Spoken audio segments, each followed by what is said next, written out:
آگے اس حدیث کا جو آخری جملہ ہے، ان الحج یہدم ما کان قبلہ، جو حج کرتا ہے اللہ پاک اس کے سارے گناہوں کو معاف کر۔ اس محفل میں کوئی بندہ جو اس سال حج کر کے آیا ہو،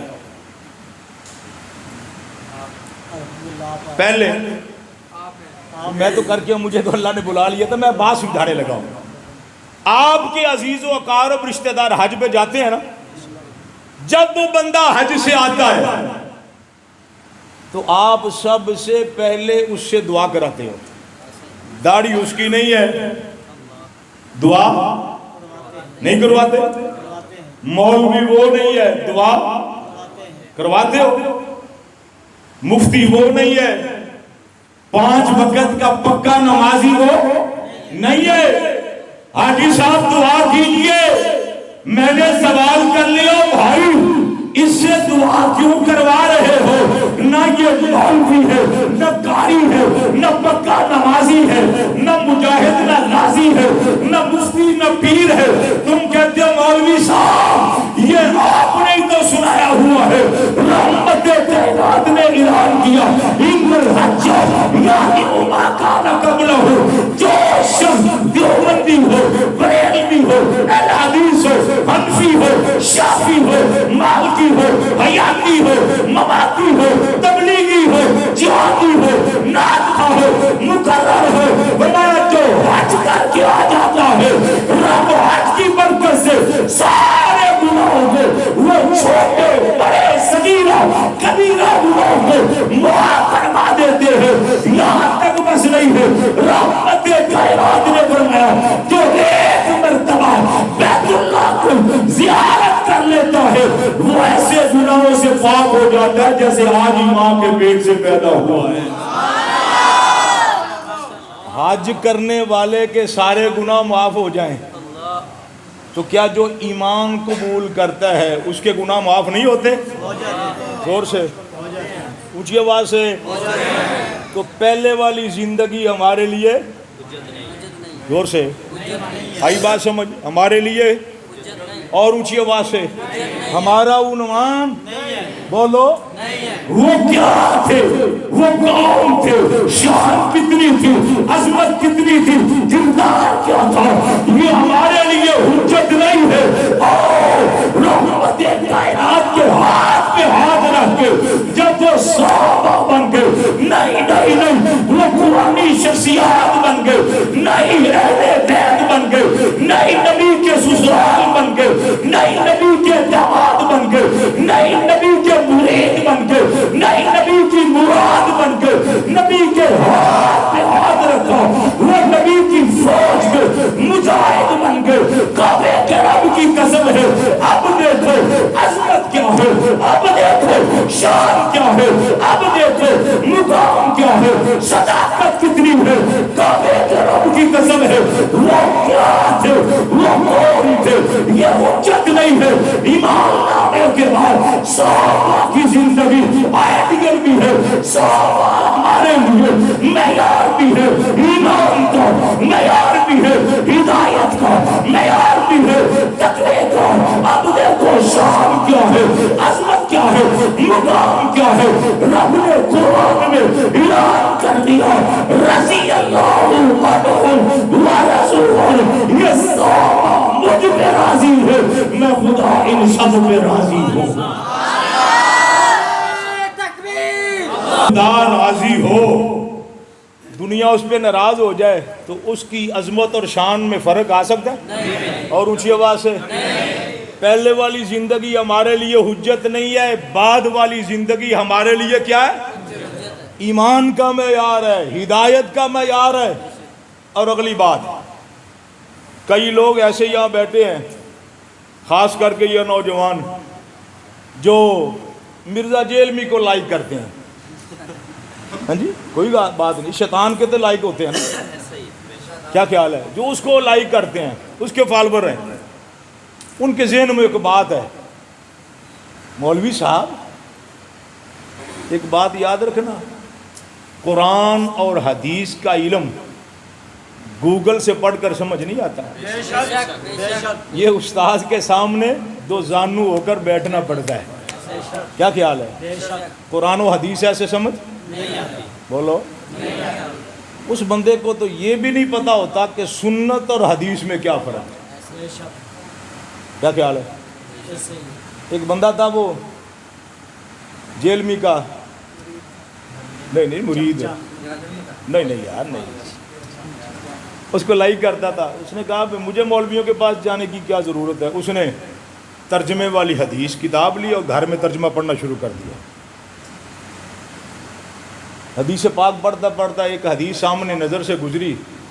اللہ کے محبوب صلی اللہ علیہ وسلم کے فرمان کا خلاصہ ہے امام کو چاہیے کہ خیال کر لے مقتدیوں کا, بیمار بھی ہیں, معذور بھی ہیں اور بزرگ بھی ہیں.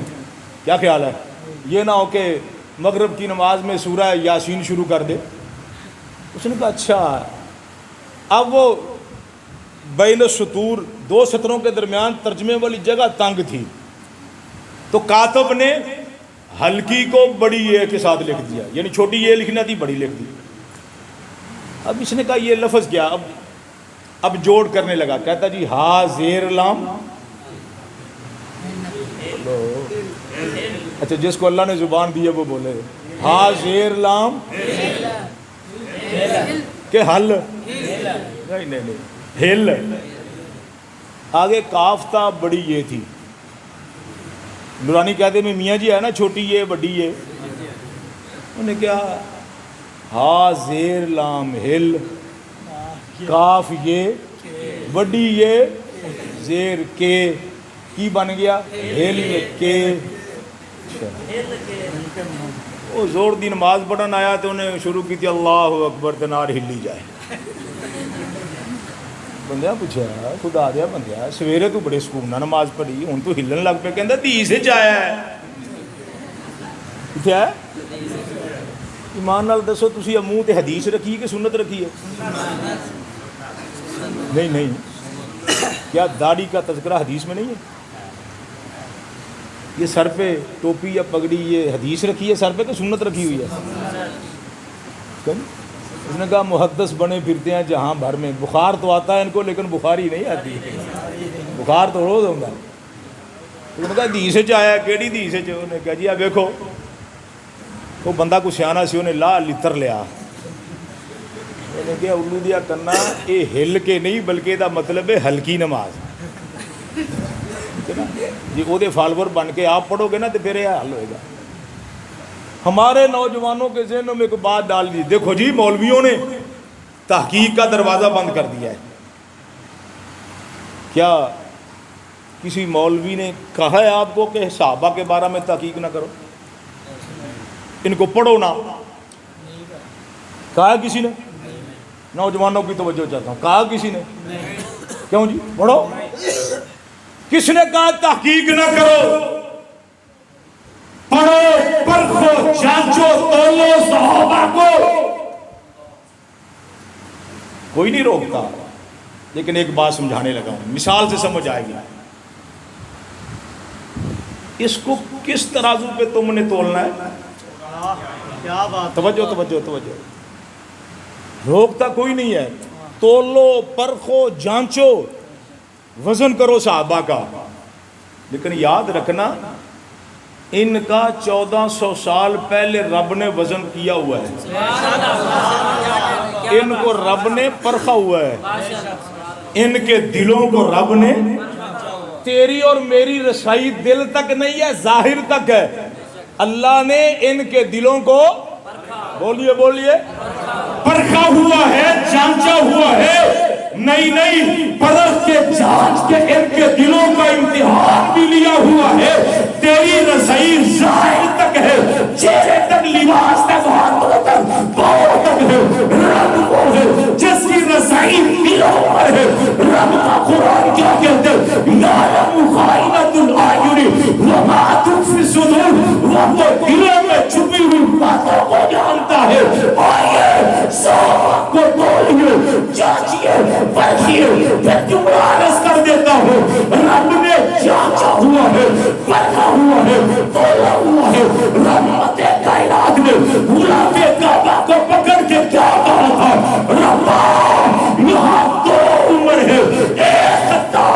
بیٹا، ایک شام کا بیٹا، ایک عطا کر دے۔ رب کیا کہتا ہے آمنہ کے لال حشام کے بیٹے عمر کے دل کو دیکھا، وہاں نفرت ہے، کفر ہے، وہاں شرارت ہے، ریجیکٹ کر دیا۔ خطاب کے بیٹے عمر کو دیکھا، ایمان ہے، محبت ہے، غیرت ہے، جرأت ہے، اور میرے نبی کے دامن رحمت سے اس کو وابستہ کر دیا ہے۔ اللہ نے تو وزن کیا ہوا ہے، پرکھا ہوا ہے، جانچا ہوا ہے۔ یہاں خدا نہ خواستہ اس محلے کا نام کیا ہے؟ ملہ حیدرآباد۔ یہاں کوئی لڑائی ہو جائے، یہاں تو لڑائی نہیں نہ ہوتی ماشاءاللہ، سارے اچھے لوگ ہیں۔ جائیداد کا تنازع ہو جائے، بٹوارے کی بات ہو جائے، ہوتا رہتا ہے نا معاشرے میں۔ پنچایت لگ گئی چودھری صاحب کے پاس، بات آپ کو سمجھ آ رہی ہے میری؟ توجہ کرو گے تو انشاءاللہ جیل میں شیل میں سب گئے۔ توجہ، آپ کو سوال کرنے کی ضرورت نہیں پڑے گی۔ کسی بات پہ جھگڑا ہو گیا، آپ کے ناظم صاحب نے، چیئرمین صاحب نے، تھانے دار صاحب نے، مسالتی کمیٹی کے ممبر اور چیئرمین نے جرگہ بلا لیا۔ آپ کے والد صاحب وہاں چلے گئے، وہاں بحث مباحثہ ہوا، دلائل دیے، ہاں جی، صفائیاں دی گئی، جو بھی معاملہ تھا۔ آپ کے والد صاحب وہاں پنچایت میں ایک بات تسلیم کر کے اٹھے، فیصلہ ہو گیا۔ اب پنچایت نے کہا ایسے نہیں جانا، اسٹام فروش کو بلا لیا، اسٹام پیپر آیا، وہاں مسالتی کمیٹی چیئرمین نے، ناظم نے، جرگے نے فریقین کی تحریر لکھی، اس کا یہ اختلاف تھا، اس کا یہ اختلاف تھا۔ اور بھائی آپ کے والد محترم نے اس جرگے کے فیصلے کو قبول کیا، وہاں انگوٹھے کا نشان لگایا، وہاں اپنے قلم سے دستخط کیے، تاریخ لکھی گئی، وہاں دعائے خیر ہوئی، مٹھائی بانٹی گئی۔ آپ کے والد صاحب اسٹامپ پیپر اور فیصلے کی کاپی لے کے گھر چلے آئے۔ صبح جناب چودھری صاحب بیدار ہوئے، ابا جی پاپا جان کیا فیصلہ ہوا؟ آپ کے والد نے کہا بیٹا یہ پنچایت کا فیصلہ ہے، فلاں بات پنچایت نے کہی تو میں نے مان لی، ہم نے سوچا بھی تھا، پڑھا بھی تھا، صفائی بھی لی تھی، دلائل بھی لیے تھے۔ آپ کو اسٹامپ پیپر اٹھ کر کہے میں اس کو نہیں مانتا، اور تیرے باپ کے دستخط ہے، تو کہتے باپ کے فیصلے کو نہیں مانتا، یہ نشان انگوٹھا تیرے والد کا ہے، تو کہتے میں اس کو نہیں مانتا، گلی گلی محلہ محلہ ہر جگہ تو کہے میں باپ کے فیصلے کو نہیں مانتا۔ مجھے پتا یہ قوم تجھے کیا کہے گی، تجھے کہے گے نہ خلف ہے، نہ فرمان ہے، غدار ہے، اور والد صاحب 8 دن کے بعد اخبار میں اشتہار دے گے فلاں فلاں کا بیٹا میں نے منقولہ غیر منقولہ جائیداد سے آگ کر دیا ہے، میں اس کے قول فعل کا ذمہ دار نہیں ہوں۔ مجھے بتاؤ جو باپ کے فیصلے کو نہیں مانتا وہ غدار کر رہا ہے۔ صحابہ کے بارے میں نبی کا فیصلہ بعد میں ہے، صحابہ کے بارے میں پنچایت کا فیصلہ نہیں ہے، صحابہ کے بارے میں جرگے کا فیصلہ نہیں ہے، صحابہ کے بارے میں قرآن کا فیصلہ ہے، صحابہ کی عظمت کے فیصلے قرآن میں رب نے کیے ہیں، صحابہ کی صداقت کے فیصلے حضور نے کیے ہیں، صحابہ کی عزت عظمت اور طہارت کے فیصلے قرآن نے کیے ہیں۔ جو باپ کے فیصلے کو نہیں مانتا وہ غدار کر رہا ہے۔ مجھے بتاؤ جو قرآن کے فیصلے کو نہیں مانتا، جو وحی کے فیصلے کو نہیں مانتا، رب کے فیصلے کو نہیں مانتا، مجھے بتاؤ میں اس کو کیا کہوں؟ قرآن کا فیصلہ نہیں مانتا میں تو کافر کہوں گا، خدا کی بات نہیں مانتا میں تو کافر کہوں گا، حضور کا فرمان نہیں مانتا میں تو کافر کہوں گا۔ کائنات والے توقیر کا دروازہ بند نہیں ہے، اور جس نے صحابہ کو پڑھنا ہے پڑھے، پڑھنا ہے پڑھے، جانچنا ہے جانچے، توڑنا ہے توڑے، لیکن اس سے پہلے یہ نقطہ ذہن میں بٹھا لو رب نے ان کو توڑ کے پرکھ کے ان کو جانچ کے مصطفیٰ کے دامن سے وابستہ کیا ہوا ہے۔ اب اگلی بات سمجھیے. چلو ہم کہتے ہیں تولو. کیا کہتے ہیں؟ اجازت ہے. تحقیق کا دروازہ بند نہیں ہے. بات سمجھنے والی ہے. یہاں علی پور چٹھے میں سنارے کی دکان ہے. یہاں سنارا بیٹھا ہوا کوئی دکان تو ہے نا. یہاں علی پور نہر کی طرف اور ادھر کچھ ترخان کے ٹال ہیں. ارے مغلوں کی چکیاں بولو ہیں. آپ سنارے کی دکان پہ جائیں, اندر قدم رکھیں تو ترازو وہاں رکھا ہوا ہے. بولو. جو بیمار ہے وہ نہ بولے, جو صحت مند ہے وہ تو بولے. چلو آپ ترخان کے ترکڑ پہ جائیں, ٹال پہ جائیں, پھٹان کے ٹال پہ جائیں, آرے پہ جائیں, وہاں بھی ایک ترازو ہے. بولو. ترازو پہ کیا ہوتا ہے؟ بولو بولو, بڑی قیمتی بات سمجھا رہے ہیں. ترازو پہ کیا ہوتا ہے؟ زور سے. وزن ہوتا ہے. آپ گھر سے آٹا پسوانا ہے آپ نے, کم از کم ایک توڑے میں 1 من گندم تو ہوتی ہے نا. آپ نے بائک پہ رکھی, سائیکل پہ رکھی, اور بھیڑ میں سے چلتے چلتے عبدالرشید سنارے کی دکان پہ چلے گئے. آپ نہیں توجہ, مادر سے مولانا صاحب آپ کا نام بھی عبدالرشید ہے. توجہ. چلو ہم حبیب اللہ کہہ لیتے ہیں. آپ اس کی دکان پہ چلے گئے, آپ کے پاس 1 من گندم ہے. کیا؟ توجہ چاہتا ہوں. آپ کہیں بھائی حبیب اللہ صاحب اس کا وزن کر دو. وہ کہے کہ اس کا وزن یہاں نہیں ہوتا. تم کہو یہ ترازو نہیں سامنے پڑا ہوا, یہ چھوٹے چھوٹے وٹے نہیں ہیں, یہ ترازو نہیں ہے. وہ کہتا ہے ترازو, ترازو ہی ہے, ترازو کا انکار لیکن اس کا وزن نہیں ہوتا. آپ وہاں بحث کر رہے ہیں, بل زیادہ آ گیا, اب کیا کریں؟ بل زیادہ آ گیا. میاں بیوی نے رات کو صلاح کی, اس طرح کرتے ہیں صبح یہ میری انگوٹھی جو ہے نا یہ بیچ آؤ. چلو بل بھی تر جائے گا, راشن بھی لے لیں گے. آپ نے وہ بیگم کی 2 ماشے کی انگوٹھی لی اور پھر وہ ترخان کے ٹال پہ چلے گئے. ہاں جی, ادھر کو بھٹان بیٹھا ہوا تھا جمعہ خان, اولا کا اس کا وزن کرو. کہتا ہے بھائی جی اس کا وزن نہیں ہوتا. تم کہو یار یہ ترازو نہیں ہے, یہ کتنا بڑا ترکڑ ہے, اتنے بڑے بٹے پڑے ہوئے ہیں. وہ کہتا ہے یہ ترازو کا انکار نہیں ہے لیکن اس کا وزن نہیں ہوتا. بولو اور اونچی آواز سے اور بلند آواز سے, اس کا وزن نہیں ہوتا.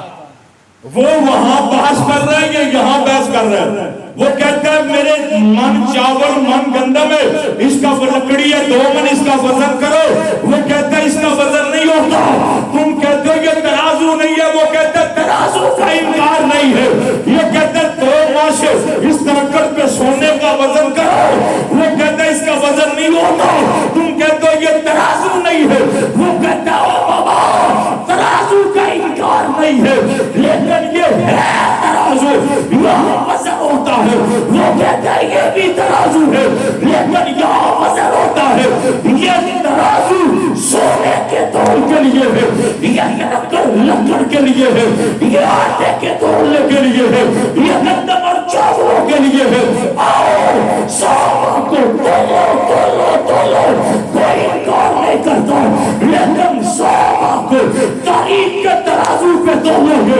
صحابہ کے لیے یہ تاریخ کا ترازو نہیں ہے. اور صحابہ کو دے, رب نے اس کے لیے قرآن کا ترازو بنایا ہوا ہے. پہلا پارا, دوسرا پارا, تیسرا پارا, چوتھا پارا, 5واں چھٹا پارا, اور قرآن کے یہ 30 پارے جو 7 منزلیں ہیں, 114 صورتیں ہیں, 6666 معروف طور کے مطابق یہ آیتیں ہیں. اور صحابہ کا وزن کرو لیکن وزن کے لیے تمہیں قرآن و سنت کے ترازو پہ تولنا ہوگا. صحابہ کے تولنے کے لیے کون سا ترازو ہے؟ بولیے بولیے بولیے اور اونچی آواز سے. وہ کہے گا بابا دماغ کا علاج کرو, اس ترازو پہ سونا تولا جاتا ہے, لکڑیاں وہ کہے گا اپنے دماغ کا علاج کرو، اس ترازو پہ لکڑیاں تولی جاتی ہیں، سونا یہ سونے کے لیے ہے، یہ لکڑیوں کے لیے ہے، آؤ سونا کا وزن کرو، سونا کو تولو بناؤ جانچو، لیکن اس کے لیے رب نے قرآن کا ترازو مقرر کیا ہے۔ اور قرآن کا ترازو کیا کہتا ہے؟ کعبے کے رب کی قسم ہے، یہ صحابہ کی عظمت ہے، میں آسان انداز میں کہتا ہوں، علی پر والے صحابہ اٹھے، رب نے قرآن بنا دیا، یہ چلے تو قرآن بنا، یہ رکوع میں گئے تو قرآن بنا، یہ سجدے میں گئے تو قرآن بنا، یہ مقبول کے ساتھ غار میں گئے، رب نے قرآن بنا دیا، تلوار اٹھا کے بدر اور خندق یرموک میں گئے، رب نے قرآن بنا دیا، تہجد میں گئے قرآن بنا دیا، نہیں یہ پہاڑ پہ چڑھے قرآن بنا دیا، نہیں یہ گھوڑوں پہ بیٹھے رب نے قرآن بنا دیا، یہ صحابہ بولتے ہیں رب قرآن بناتا ہے، یہ سوچتے ہیں رب قرآن بناتا ہے۔ آؤ صحابہ کو دیکھو، قرآن کے معیار میں پورا اترتا ہے، قرآن کی آیتیں پڑھے، اولئک هم الصادقون، صحابہ پہ پوری آتی ہے، اولئک علی ہدی من ربہم واولئک هم المفلحون، یہ آیت کریمہ صحابہ پہ پورا اترتی ہے۔ لقد کان اللہ قلوبہم للتقوی، قرآن کی آیت ہے، صحابہ پہ پورا اترتی ہے، والذین معہ، صحابہ پہ پورا اترتی ہے، رحماء بینہم، صحابہ پہ پورا اترتی ہے، اشداء علی الکفار، صحابہ پہ پورا اترتی ہے، تراہم رکعا سجدا یبتغون فضلا من اللہ ورضوانا، یہ آیت صحابہ پہ پورا اترتی ہے۔ اذا جاء نصر اللہ والفتح ورأیت الناس یدخلون فی دین اللہ افواجا، یہ آیت یسوع صحابہ پہ پورا اترتی ہے۔ نہیں قرآن پڑھتے جاؤ، یہ آیت قرآن کیا کہتا ہے؟ الطائعون، صحابہ پہ پورا اترتا ہے، الساجدون، یہ صحابہ پہ پورا اترتا ہے، الراکعون، السائلون، یہ قرآن کی آیت صحابہ پہ پورا اترتی ہے۔ اور خلاصہ نکالتا ہے، وہ کون تھے، کیا تھے، شان کیا تھی، یہ ہمارا عنوان نہیں ہے۔ ایمان سے پہلے والی زندگی حجت نہیں ہے، ایمان لانے کے بعد والی زندگی معیار بھی ہے، حجت بھی ہے، ایمان کا معیار بھی ہے اور ہدایت کا معیار بھی۔ اگلی بات، تحقیق کا دروازہ کسی نے بند نہیں کیا، اور تحقیق کرو، تحقیق کرنی چاہیے۔ آؤ تم روز اس کو سنتے ہو، لیکن پہلے اپنے گھر کی تحقیق کر لو۔ پنجابی کہندے نا اپنی منجی تھلے ڈنڈا تے پھیر، کیوں جی، کیا خیال ہے بھائی؟ تنقید کرنے کے لیے ایک اصول، کم از کم اصول بڑے ہیں، ایک اصول عرض کرتا ہوں جو آپ کو سمجھ آئے گا۔ تنقید کے لیے ہم اثر کا ہونا ضروری ہے۔